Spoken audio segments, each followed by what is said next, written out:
आलमगीर बादशाह औरंगजेबाला राग आला. संभाजी राजाला जवळ बोलावलं. मी शेवटचा विचारतो, हिंदू धर्म सोड. संभाजी राजांना सांगितलं, काय करशील? मारून टाकशील ना? त्याच्या पलीकडे काय करशील? अरे हा संभाजी राजा ज्यावेळेला मरेल, रक्तातून छत्रपती संभाजी राजा पुन्हा जन्म घेईल आणि या महाराष्ट्रावरती पुन्हा जन्म घेऊन हा संभाजी राजा हिंदू धर्माचं रक्षण करील.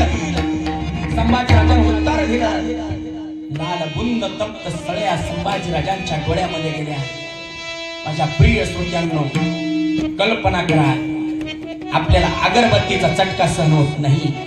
ज्या राजाच्या डोळ्यामध्ये लाल बुंद सळ्या गेल्या असतील, त्या राजाला किती यातना झाल्या असतील.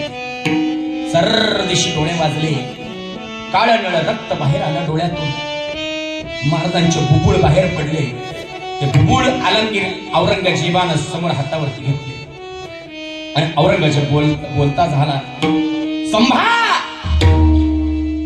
आता डोळ्यांवर थांबणार नाही. बोल, हिंदू धर्म सोडतोस का?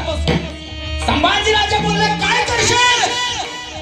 अरे थोर आवाजचा थोर मुलार मी या रायगडाच्या कुशीमध्ये आणि महाराष्ट्राच्या कुशीमध्ये सह्याद्रीच्या दऱ्याखोऱ्यामध्ये वाढलेला हा सुपुत्र आहे.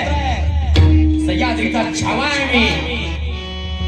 असं बोलल्याबरोबर औरंगजेबाला राग आला आणि औरंगजेबानं तलवार घेतली आणि मुकरब खानाला सांगितलं, मुकरब याची जीभ छाटून टाक. जीभ छाटा. लय बोलतो हा. जीभ छाटायला सांगितले. मुकरब खान समोर आला. संभाजी राजाकडे पाहिलं आणि संभाजी राजाच्या जवळ गेला. जवळ गेल्याच्या नंतर संभाजी राजांचे लाल बुंद रक्तानं माखलेले डोळे पाहिले. त्याची हिंमत होईना संभाजी राजाच्या जिभेला हात लावायची. सांडशीनं त्याला जीभ पकडली. तलवार सरकली. रक्ताची चिळकांडी उडाली आणि रक्त बंबाळ झालेलं शरीर पाहिलं. सगळे भयभीत झाले. पण सह्याद्रीचा छावा कधी कुणासमोर झुकला नाही, कधी कुणासमोर वाकला नाही. त्याला संभाजी राजा म्हणतात. धन्य धन्य संभाजी राजा.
आई शिवरायाची जिजाई आज पूजे तो महाराष्ट्र.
सगळ्यांचा आवाज आला पाहिजे.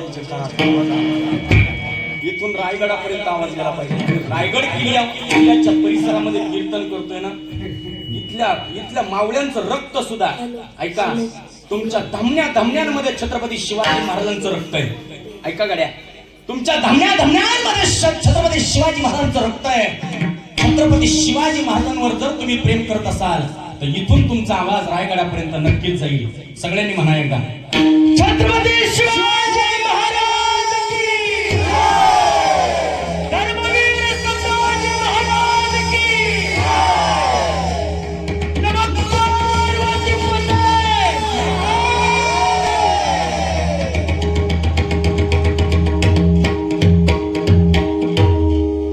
याला महाराज छत्रपती संभाजी महाराजांनी कधी कुणासमोर हात पसरले नाही. याला स्वाभिमानाचं जीवन म्हणतात. आमच्या संतांनी कधी कुणासमोर हात पसरले नाही, याला स्वाभिमानाचं जीवन म्हणतात. आणि कधी कुणासमोर हातच पसरू नये, याला राजमाता जिजाऊ म्हणतात. राजमाता जिजाऊचं वैशिष्ट्य सांगतो. राजमाता जिजाऊंच्या दुधाचे उपकार आपण कधी फेडू शकत नाही. मी रायगड जिल्ह्यामध्ये कीर्तन करतो म्हणून जबाबदारीने बोलतो. आपण सगळ्यांच्या दुधाचे उपकार फेडू, पण राजमातांच्या दुधाचे उपकार कधी फेडू शकत नाही. किती उपकार आहेत त्या माऊलीच्या. ऐका, परवान केले दुधाची आई तुझ्याची जागे, परवान केले दुधाची आई तुझ्याची जागे, झाला महाराष्ट्राचा राजा.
शिवाजी राजा जन्मला नसता, हिंदू धर्म उडाला असता. शिवाजी राजा जन्मला नसता, हिंदू धर्म उडाला असता.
उपकार शिवाजी राजाचे. मी आज तुमच्या समोर कीर्तन करतो ना, उपकार शिवाजी महाराजांचे. आज हे मंदिर आपलं शिल्लक आहे ना, हे उपकार शिवाजी राजाचे. आज तुमच्या माझ्या कपाळावर सौभाग्याचं लेणं दिसतं ना, उपकार शिवाजी राजाचे. आज इथे आपण कीर्तन ऐकतो आणि प्रत्येकाच्या डोक्यावरती ही पांढरी टोपी दिसते ना, उपकार शिवाजी राजाचे. जर शिवाजी राजा झाला नसता तर माझ्या प्रिय श्रोत्यांनो, इथं एकही स्त्री आज कीर्तनाला दिसली नसती, कीर्तनाला स्त्री दिसली नसती. आणि आज शिवाजी महाराजांच्या विचाराची फार गरज आहे. माफी मागून बोलतो, सांगू का गरज आहे दादा? या महाराष्ट्राला आहे ना, पाटणकर दादा, 5 वर्षाची मुलगी सुद्धा कळाली नाही या महाराष्ट्राला. 5 वर्षाची मुलगी किती लहान असते दादा.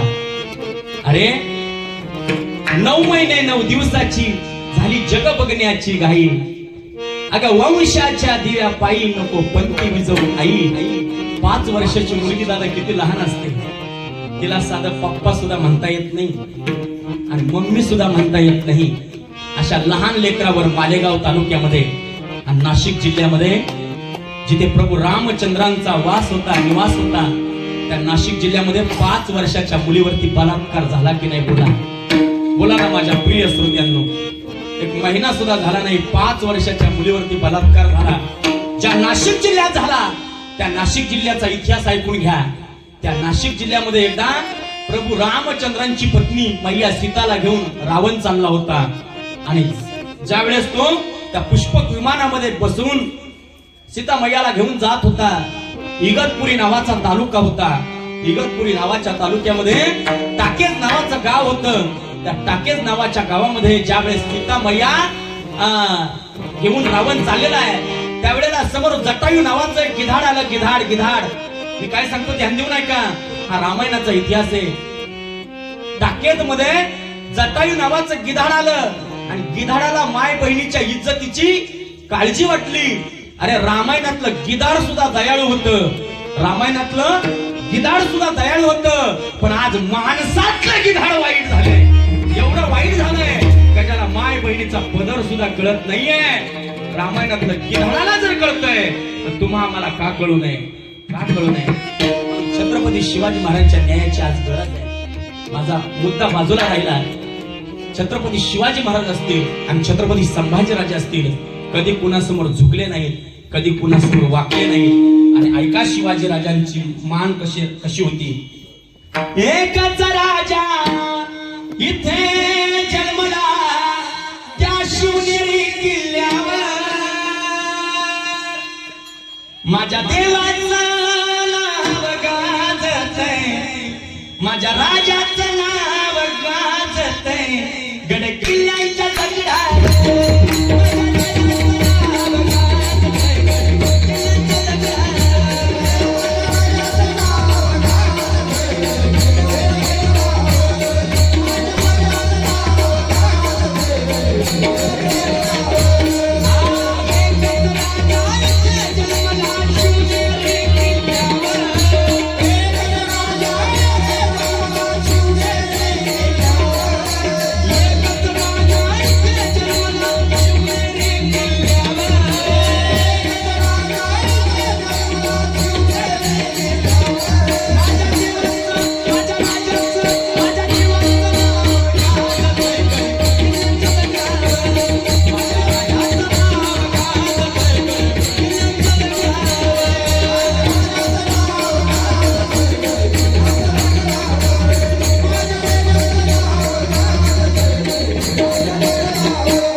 सगळ्यांनी शेवट एवढं प्रमाण म्हणा.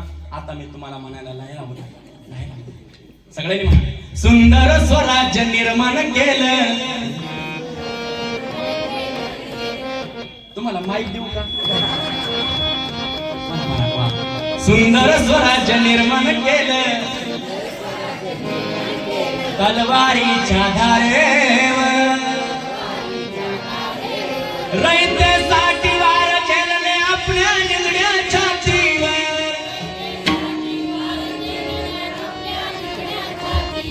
पुन्हा जन्म घ्या अशी इच्छा शिवभक्ताच्या हृदयात.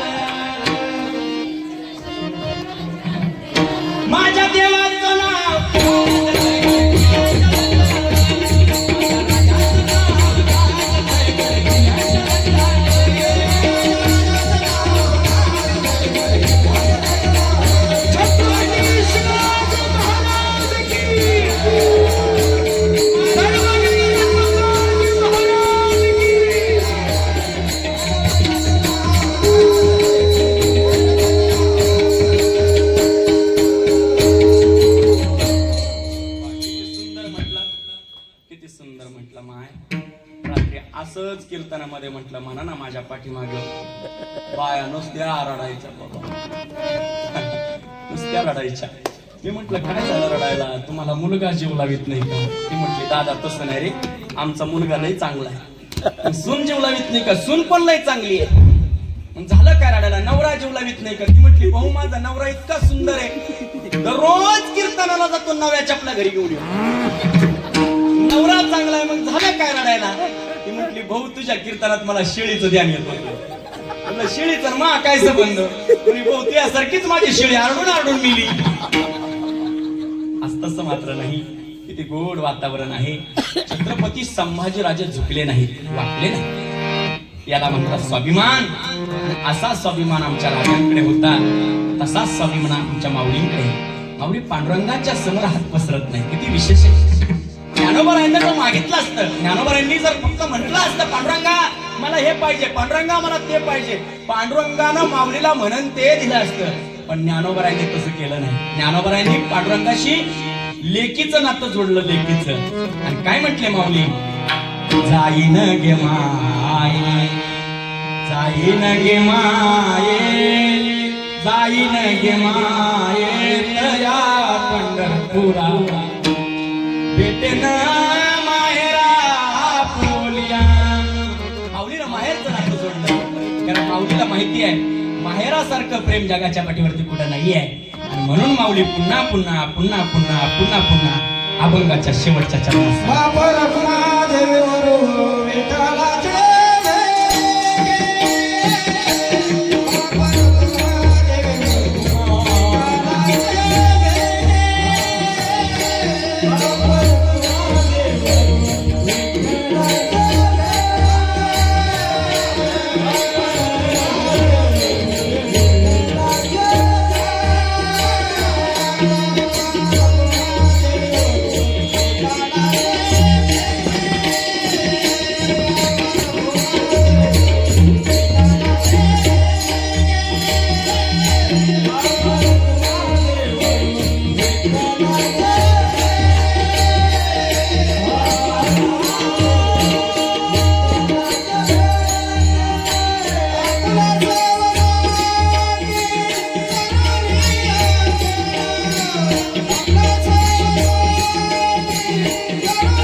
4 वाजेपर्यंत चालूच राहावं, ते थांबू नये वाटतं. त्याचं कारण आहे महाराज, भजनाचा गोडवा एवढा सुंदर आहे. आणि तुम्हाला सांगू, तुकोबरे म्हणतात, काय थोरपण जाळायचे, कितीही थोरपण असलं तरी जाळलं गेलं पाहिजे. आणि भजन तुका म्हणे ते भजन प्रमाण, भजन फार महत्वाचं. आणि म्हणून सगळ्यांनी एकदा शेवटचा हात वरती करा. आता मी काय तुम्हाला काय करू, आता मला ते सवय लागली. हात वरती करा. वा वा. विठ्ठल विठ्ठला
असल्यामुळे मी माझ्या पंढरीला जाईल आणि माझा संसार सुखाचा करील.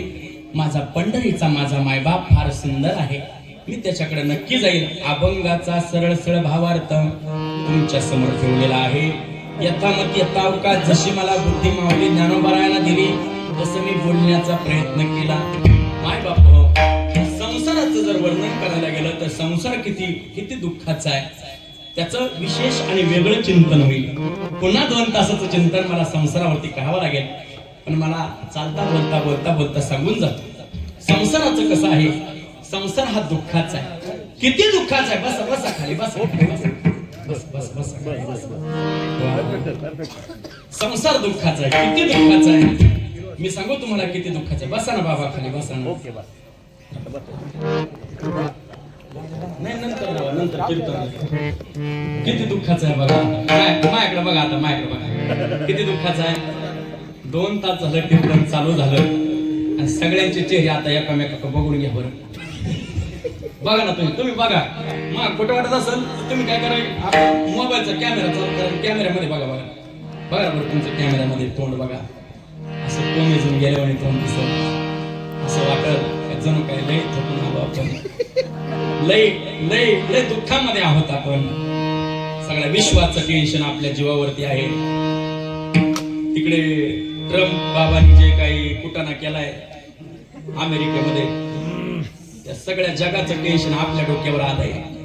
आपला चेहरा एकदा बघून घ्या बरं, कॅमेऱ्यात बघा, कॅमेऱ्यात, माझ्याकडे नाही, कॅमेऱ्यात बघा. त्याचं कारण सांगू मी तुम्हाला, किती दुःख आहे या प्रपंचामध्ये. सांगू, ज्या दिवशी तुमचं लग्न झालं, ज्या दिवशी लग्न झालं आणि तुम्ही ज्याच्यामध्ये प्रवेश केला, समर्थ रामदास स्वामींचं लग्न लागलं. रायगड जिल्ह्यातला प्रसंग मी म्हणून सांगतो. शिवतर घळईला समर्थ रामदासांच्या मंदिरामध्ये मी गेलो होतो. शिवतर घळीला गेल्यानंतर तिथं माझा कीर्तनाचा योग आला होता. समर्थ रामदासांचं लग्न लागलं होतं. त्या लग्नामध्ये मंगल अष्टका ब्राह्मण काकाने चालू केली होती.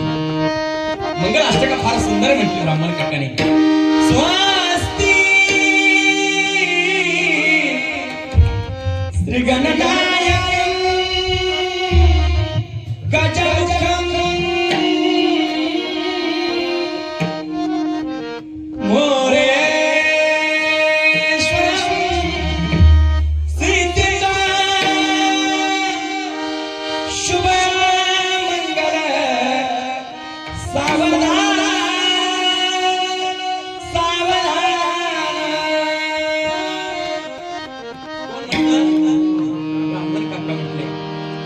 समर्थांनी विचारलं, काका हे सावधान तुम्ही आम्हाला का म्हटलात? काका म्हटले, सावधान तुम्हाला मुद्दाम म्हटलं. म्हटले का म्हटला? तुला समजल म्हटले, शेवटची मंगलाष्टका ऐक मला समजल. आणि मग काकाने शेवटची मंगलाष्टका चालू केली. आली लग्न गटी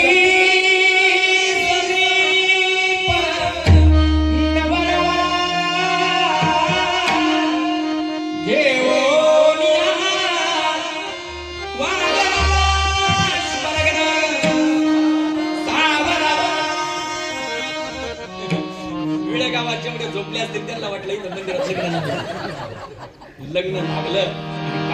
काकाने विचारलं, काका तुम्ही मला सावधान का म्हटलं? काका म्हटले, आतापर्यंत तू एकटा जीव सदाशिव होतास आणि आजपासून तुझ्या पाठीमागे आना चालू झाला. आना म्हणजे कळलं का तुम्हाला? नाही कळलं? साखर संपली आना, चहा पावडर संपली आना,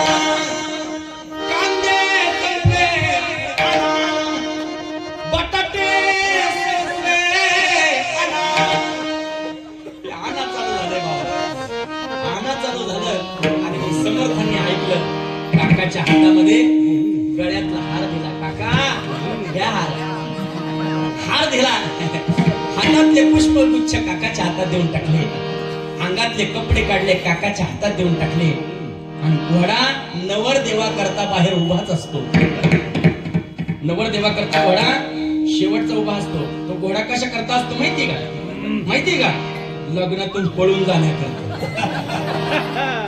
अजूनही वेळ गेली नाही. काका म्हटले, आली लग्न गटी समीप नवरा. अजूनही वेळ गेली नाही, दापडून. समर्थांनी जे म्हणून गेले परत लग्न मंडपात आले. समर्थ सावधान झाले. आपण कधी सावधान झालो? 2 तास झालं कीर्तन ऐकलंय. सगळ्यांचे चेहरे जणू काही एवढं दुःख. जो देखे सो दुखिया बाबा, सुखिया कोई नहीं रे. राजा दुखिया प्रजा दुखिया, दुखिया साधु राजा दुखी आहे, नरेंद्र मोदी दुखी आहे.